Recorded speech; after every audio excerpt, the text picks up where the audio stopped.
Hey everyone, welcome to the first episode, or should I say mini-sode, of Yard Sense, where we talk money in the backyard.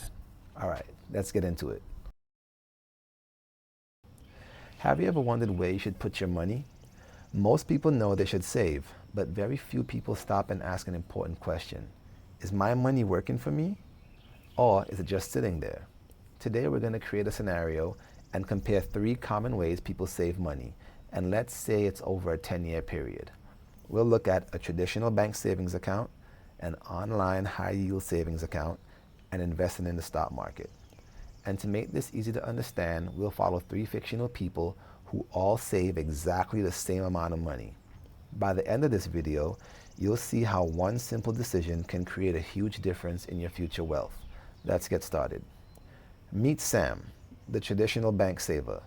Sam believes the safest place for his money is a traditional bank savings account. Maybe it's a bank like Chase, Bank of America, Wells Fargo, or another local bank. There's nothing wrong with this approach. The money is secure, easy to access, and protected by FDIC insurance. But there's one major problem. The interest rate is usually very low. For our example, let's assume Sam earns an average of 0.05% interest per year, which most banks give. Sam decides to put in some work. He's going to pick up some overtime, find some side hustles where he can make $500 a month for 10 years. So let's say that's $500 for 12 months over 10 years, or $60,000 contributed. After 10 years, Sam ends up with about $60,150, and that's great. I'm sure it's amazing to say I have $60,000 in my bank account. After a decade of saving faithfully, Sam earned only about $150 in interest. That's right, after all that hard work, the bank only gave Sam $150 as a reward for keeping his money with them over the past 10 years. Meanwhile, inflation has been slowly increasing the cost of food, housing, healthcare, and everyday expenses. So although the account balance grew slightly, the purchasing power of that money may have actually declined. Their money was safe, but it wasn't growing. Now let's meet Susie, the high-yield savings account user. Susie also wants safety, but decides to use an online high-yield savings account. These accounts are often offered by online banks that don't have the overhead cost of physical branches. Because of that, they typically offer much higher interest rates. For our example, let's assume Susie earns an average annual yield of 4%. Just like Sam, Susie saves $500 every month for 10 years. Again, the total contribution equals $60,000. But after 10 years, Susie accumulates approximately $73,600. That's over $13,000 more than Sam. Think about that. They saved the exact same amount of money. They took essentially the same level of effort, the same grind, the same hustle, but because Susie chose a better place to store her cash, she earned thousands more. That's a huge improvement, but we're not done yet. Now let's meet Bill, the stock market investor. Bill understands something important. Instead of simply storing money, he wants to own assets. So Bill invests in a broad stock market index fund, such as VOO, the S&P 500, SWPPX, or FXAIX. These are funds that track the overall U.S. stock market. Historically, the U.S. stock market has returned around 10% annually before inflation over long periods of time. Of course, returns vary from year to year. Some years are positive, some years are negative. Nothing is guaranteed. There's always risk when you invest. And if anyone tells you there's no risk with investing, run away.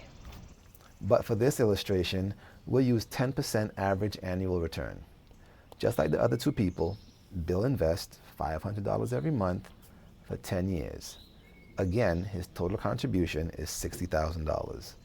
After 10 years, Bill accumulates approximately $103,000. Let that sink in. Sam has about $60,150. Susie has about $73,600.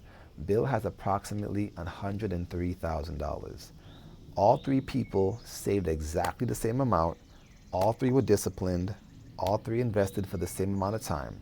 The only difference was where they put their money. Okay, so let's do a comparison.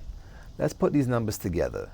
Sam placed his money in a traditional bank savings account. His total saved was $60,000. His final balance was $60,150, and the interest he earned was about $150. Susie placed her money in a high-yield savings account. Her total saved was $60,000. Her final balance was $73,600, and her interest earned was about $13,600. Bill placed his money in the stock market. His total invested was $60,000. His final balance was $103,000. So the growth earned was about $43,000 for Bill. The difference between Sam and Bill is roughly $43,000. That's enough for a significant house down payment in many areas. That can help pay for college. That's enough to dramatically accelerate retirement savings. And remember, they all started with the same monthly contribution. So why does the stock market tend to outperform savings accounts? The answer is simple: ownership. When you invest in a broad stock market fund, you're buying ownership in businesses.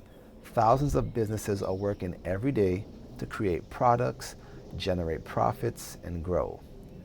As these businesses grow, investors participate in that growth. Savings accounts don't work that way. A saving account is essentially storage. Investing is ownership. And historically, ownership has been one of the greatest wealth building tools ever created. And that's the power of compounding. Here's where things get really interesting. The first 10 years are impressive, but the real magic happens when you continue investing. Let's say Bill keeps investing for 20 years, 30 years, 40 years. At that point, compounding starts doing the heavy lifting. You stop relying solely on your contributions. Your money begins generating money, and that money starts generating even more money. That's the power of compound growth. It's one of the closest things you can get to a financial superpower. But let me say this again for the people in the back. Important disclaimer. Before you go rush into investing tomorrow, there's something you have to understand. The stock market is not risk-free. The value of investments can go up, it can go down. Some years are disappointing.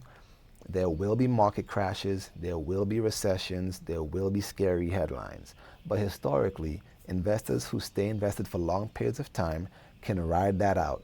They can ride through the ups and the downs, and generally they'll be rewarded for it. That's why investing works best when you're thinking in decades and not days. So, what if I want to grow my money, but I don't want to risk losing it all when the stock market crashes and burns? For most people, the smart approach is actually to do all three. Keep some money in a traditional bank account for everyday spending and to pay your monthly bills. Keep your emergency fund in a high-yield savings account, and invest long-term money in the stock market through diversified index funds. That way, you have liquidity for daily life, safety for emergencies, and growth for building wealth. Okay, so let's wrap this all up.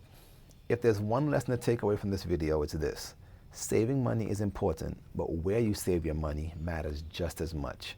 Over 10 years, our three savers all contributed $60,000. Sam finished with about $60,150, Susie finished with about $73,600, and Bill finished with about $103,000. Same effort, same habits, completely different outcomes. The goal isn't simply to save money, the goal is to put your money in a position where it can grow. Because the sooner your money starts working for you, the less you have to start working for money.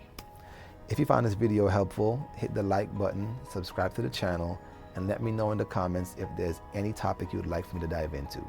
Thanks for watching, and I'll see you in the next video. Peace.